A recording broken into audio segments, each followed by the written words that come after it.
नमस्कार। मैं कमलेश कबीर आपका एक बार फिर स्वागत करता हूं इस नए एपिसोड। आज के इस एपिसोड में हम बात करेंगे कल जिस तरीके से केंद्रीय गृह मंत्री अमित शाह के ऊपर लोकसभा सदन में कागज फाड़कर फेंके गए और उसके बाद में कल्याण बनर्जी, जिसको हम एक बंदर छाप सांसद कह सकते हैं, उनके द्वारा जिस तरीके से हरकतें की गई और उसके बाद में आपने देखा होगा कि मार्शल बुलाने तक की जो है वो नौबत आ गई।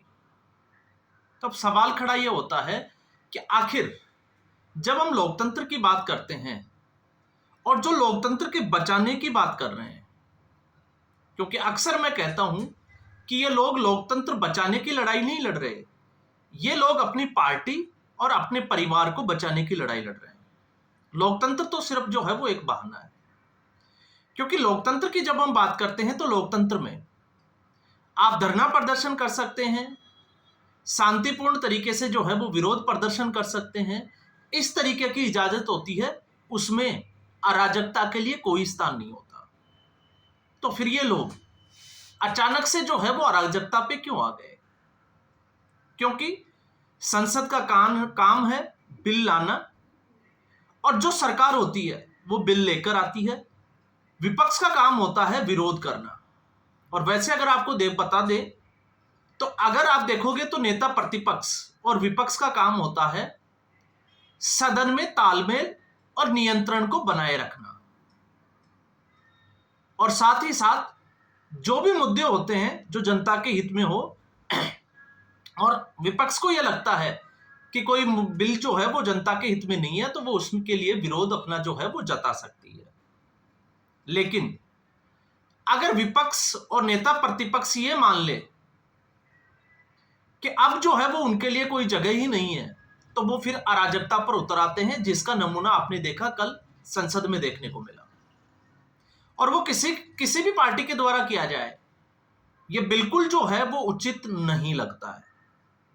अब आपने देखा कल केसी वेणुगोपाल और अमित शाह के बीच में तीखी बहस हुई। अब केसी वेणुगोपाल अमित शाह के बीच तीखी बहस हुई तो उसके बाद अमित शाह ने कहा, क्योंकि ये बात जो है वो यहां पर नैतिकता की थी, क्योंकि अक्सर जो है वो नैतिकता की दुहाई दी जाती है, तो आखिर इसकी जरूरत क्यों पड़ी? तो जो संविधान का 130वां संविधान संशोधन जिसकी बात की जा रही है, क्योंकि वैसे आरोप लगते हैं और लोकसभा चुनाव में लगे भी थे कि अगर भारतीय जनता पार्टी की 400 सीटें आएगी तो वो संविधान बदल दिया जाएगा। तो अगर संविधान 400 सीटों से बदला जाता तो अब तो भारतीय जनता पार्टी के पास में जो है वो 240 सीट है, तो फिर संविधान बदल दिया जाएगा। तो अगर भारतीय जनता पार्टी की 400 सीटें नहीं आई और संविधान नहीं बदला गया तो फिर 130वां संशोधन क्यों, पहला संशोधन क्यों नहीं आया इसके आगे? तो आखिर इससे पहले जो संशोधन हुए वो किस सरकार ने किए? तो समय जो है उसकी मांग होती है कि समय के साथ संविधान में जो है वो संशोधन किया जा सकता है, कुछ हटाया भी जा सकता है और कुछ जो है वो उसमें ऐड ऑन भी किया जा सकता है। अब कांग्रेस पार्टी से कोई ये पूछे कि कांग्रेस पार्टी ने आपातकाल के समय सोशलिस्ट और दूसरा एक शब्द जो सेकुलर शब्द है वो किस आधार पर जो है वो संशोधन में जोड़ दिया, किस प्रावधान से जोड़ा? तो संविधान की हत्या किसने की? लेकिन खैर वो इसका नहीं था। बात करते हैं हम नैतिकता के मुद्दे की। तो अमित शाह के ऊपर आरोप लगाया इस बिल को लेकर, क्योंकि ये बिल जिस तरीके से ये कहता है कि अगर कोई भी व्यक्ति गंभीर अपराधों के मामले में 30 दिन तक लगातार जेल में रहता है तो वो उसको पद से इस्तीफा देना पड़ेगा। अब यहां पर यह नहीं लिखा हुआ कि अगर आप जो है वो बाद में बरी हो जाते हो तो चुनाव नहीं लड़ सकते, वापस नहीं आ सकते। यहां पर यह है कि आप जो है वो जिस तरीके से इस देश में एक चलन हुआ कि दिल्ली की सरकार जो है वो जेल से चल रही है, सेंथिल बालाजी जो है वो मंत्री है, लेकिन वो जेल से जो है वो अपने सारे काम कर रहे हैं, तो ये नहीं चलेगा। आपको नैतिकता के आधार पर जिस तरीके से, क्योंकि विपक्ष भूल जाता है, आज हम बात करते हैं देश के सबसे बड़े चाराचोर की, लालू यादव। उनको भी लगा कि उनका गिरफ्तारी का समय आ गया तो उन्होंने अपने पद से पहले इस्तीफा दिया। ठीक इसी कड़ी में हेमंत सोरेन, उन्होंने भी इस्तीफा दिया। तो आखिर अमित शाह को जो है वो टारगेट क्यों किया गया? तो अमित शाह के ऊपर दो आरोप थे, एक गुजरात दंगों का और उसके बाद सोहराबुद्दीन जो एनकाउंटर हुआ था उस केस को लेकर। तो इस केस को लेकर, क्योंकि उस वक्त अमित शाह जो है वो गुजरात के तत्कालीन गृह मंत्री थे, तो उनको गिरफ्तार कर लिया जाता है 25 जुलाई 2010 को। 90 दिन तक वो जेल में रहते हैं, फिर उसके बाद उनकी जमानत मिल जाती है। लेकिन जमानत का आधार यह होता है कि वो 2 साल तक जो है वो गुजरात में एंटर नहीं करेंगे। इसलिए आपने देखा होगा विपक्ष जो है वो हमेशा तड़ीपार कहकर जो है वो संबोधित करता है। लेकिन 2015 तक आते आते अमित शाह जो है वो बिल्कुल, जिसको हम कहें कि सीबीआई की स्पेशल कोर्ट की तरफ से जो है वो बाइज्जत बरी कर दिए जाते हैं।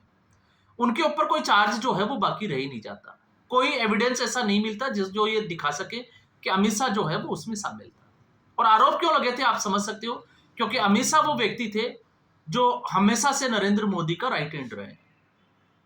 तो नैतिकता के आधार पर अमित शाह ने बोल दिया कि नैतिकता सिखाने की जरूरत नहीं है, क्योंकि उन्होंने इस समय में जब तक उनके ऊपर आरोप रहे वो किसी संवैधानिक पद पर काबिज नहीं हुए। तो ऐसा ही वाकया जो है वो लालकृष्ण आडवाणी के साथ में भी जुड़ा हुआ है, जो आप सभी को पता ही होगा, बताने की जरूरत नहीं है। लेकिन अब हम बात करते हैं केसी वेणुगोपाल की। तो केसी वेणुगोपाल, आप देखिए उनकी कांग्रेस पार्टी में क्या स्थिति है। राहुल गांधी और प्रियंका गांधी के जो है वो नजदीक माने जाते हैं। वैसे राहुल गांधी के ऊपर केसी वेणुगोपाल का प्रभाव ज्यादा रह जाता है।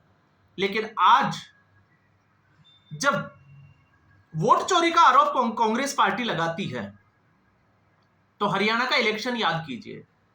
कांग्रेस के ही इकोसिस्टम का एक पत्रकार, जो आपको पता होगा, महाराष्ट्र में बैठकर जो है वो पॉलिटिकल ज्ञान बांटता रहता है। एक भी वीडियो जो है वो सच साबित उनका नहीं होता, लेकिन फिर भी केसी वेणुगोपाल को उसी चुनाव में जो है वो नाम लेकर जो है वो ये कहा था कि अगर आप महिला मित्रों को टिकट दोगे तो चुनाव जो है वो आप जीत नहीं सकते। तो केसी वेणुगोपाल की भूमिका हरियाणा में क्या थी, और ऐसा ही आरोप जो है वो राधिका खेड़ा ने भी लगाया था। तो याद करिए, आप राधिका खेड़ा बीजेपी में चली गई, इसलिए जो है वो आप अंगुली उठा सकते हैं। तो फिर आप याद कीजिए प्रियंका चतुर्वेदी को, वो क्यों छोड़कर गई। तो आपको अंदाजा लगेगा कि कांग्रेस पार्टी में नेताओं का, तो उस पत्रकार ने तो यह तक बोल दिया था कि हरियाणा को जो है वो कांग्रेस पार्टी के नेताओं ने अय्यासी का अड्डा बना दिया है। तो आप कैसे उम्मीद कर सकते हैं कि वो पार्टी जीत सकती है। और फिर ये लोग जो है वो संसद में आकर इस तरीके का ज्ञान देते हैं, जो लगातार एक के बाद एक जो है वो रिकॉर्ड बनाते जा रहे हैं हार का। और बात करते हैं नैतिकता की। तो जब नैतिकता की बात करते हैं तो आज फिर जो है वो सवाल उठता है, क्योंकि प्रधानमंत्री नरेंद्र मोदी ने यहां सीएम और मंत्रियों की बात नहीं की। इस विधेयक में जो है वो प्रधानमंत्री ने अपने पद को भी शामिल किया है कि अगर उसके ऊपर भी कोई आरोप लगते हैं, वो जेल चले जाते हैं, तो 30 दिन के बाद में उनको कुर्सी छोड़नी पड़ेगी। तो फिर कांग्रेस पार्टी का आप देखिए, विपक्ष जो है वो हमेशा कहता है जैसे अजीत पवार को लेकर, तो ऐसे में तो अजीत पवार भी नहीं बच पाएगा। लेकिन क्योंकि विपक्ष को यह लगता है कि अब जो है वो उनका समय नहीं है, और यह एक ऐसा वक्त है, क्योंकि आपने देखा होगा 2014 से जब से जो है वो नरेंद्र मोदी सरकार में आए हैं, तो उनको जुमलेबाज कहा जाता है, क्योंकि उन्होंने 15 लाख रुपए की बात की थी। तो आज आप खुद सोचकर देखिए कि जनता ने 2014 में क्या उनको 15 लाख रुपए के लिए चुना गया था। और चलो मान लेते हैं कि चुना था, तो 2019 में तो 15 लाख रुपए मिले ही नहीं थे, तो फिर 2019 में जनता ने प्रधानमंत्री नरेंद्र मोदी को वापस क्यों चुना और ज्यादा मैंडेट के साथ क्यों लेकर आए। और फिर अगर हम आगे बढ़ते हैं 2024 में, तो 2024 में भारतीय जनता पार्टी को फिर भरपूर समर्थन क्यों दिया जनता ने, क्यों नहीं विपक्ष की सरकार बनाई।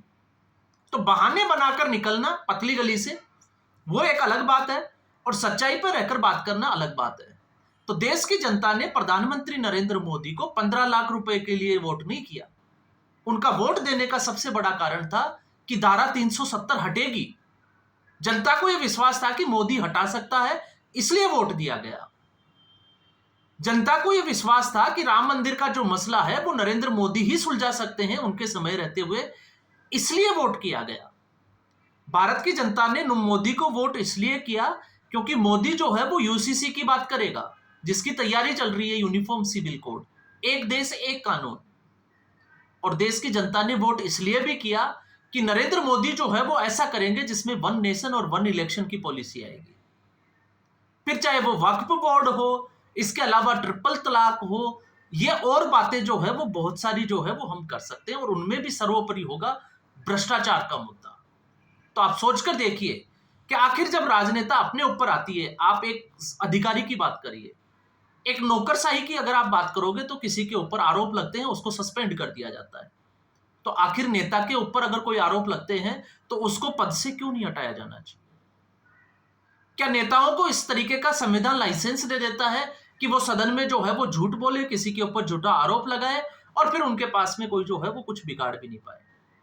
क्योंकि संविधान इस तरीके की इम्यूनिटी सांसदों और विधायकों को देते हैं। और इसका जीता जागता उदाहरण आप देखिए, बहुत सारे लोग आज केजरीवाल बनने की होड़ लगी हुई है, क्योंकि केजरीवाल ने नैतिकता के नाम पर सारे जो है वो अनैतिक काम किए, कट्टर ईमानदारी का मॉडल जो है वो उसने ब्रेक किया। और उससे भी बड़ी बात, सीएजी की रिपोर्ट 2017 के बाद में सार्वजनिक नहीं की गई, जिसके सहारे अरविंद केजरीवाल को सत्ता मिली। शीला दीक्षित जी के खिलाफ कैग की रिपोर्ट वो हमेशा हर मंच से जो है वो लहराते थे, लेकिन 2017 के बाद सार्वजनिक नहीं की, क्योंकि वही सीएजी की रिपोर्ट अरविंद केजरीवाल के खिलाफ थी। और फिर उसके बाद में जहां नैतिकता की बात करते हैं अरविंद केजरीवाल, तो विधानसभा सदन का विशेष सत्र इसलिए बुलाया जाता था क्योंकि नरेंद्र मोदी को कोसना होता था। चौथी पास अनपढ़ राजा की कहानी सुनाई जाती थी। इसके अलावा किसी और मुद्दे पर कोई अगर अरविंद केजरीवाल ने सत्र बुलाया हो तो आप याद करिए, सर्च करिए, और हो तो कमेंट बॉक्स में जो है वो उसको बताने की कोशिश भी करिए। तो ये है इस वक्त कांग्रेस पार्टी और विपक्ष की स्थिति।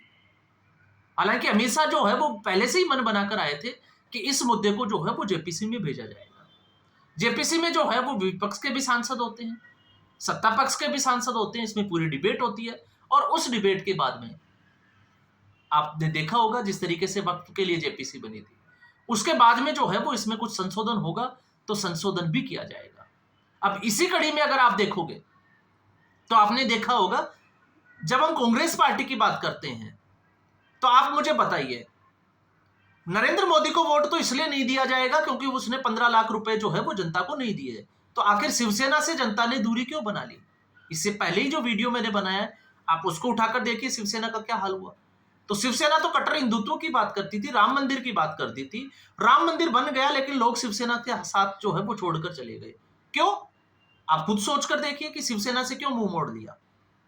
आखिर नरेंद्र मोदी की स्वीकार्यता क्यों है? तो अगर आप इन चीजों के ऊपर गौर करोगे तो आपको समझ में आएगा कि मामला जो है वो आखिर है क्या। और ऐसे में कांग्रेस पार्टी को यह लगता है कि वो ऐसा करने से जनता उसके पक्ष में खड़ी हो जाएगी।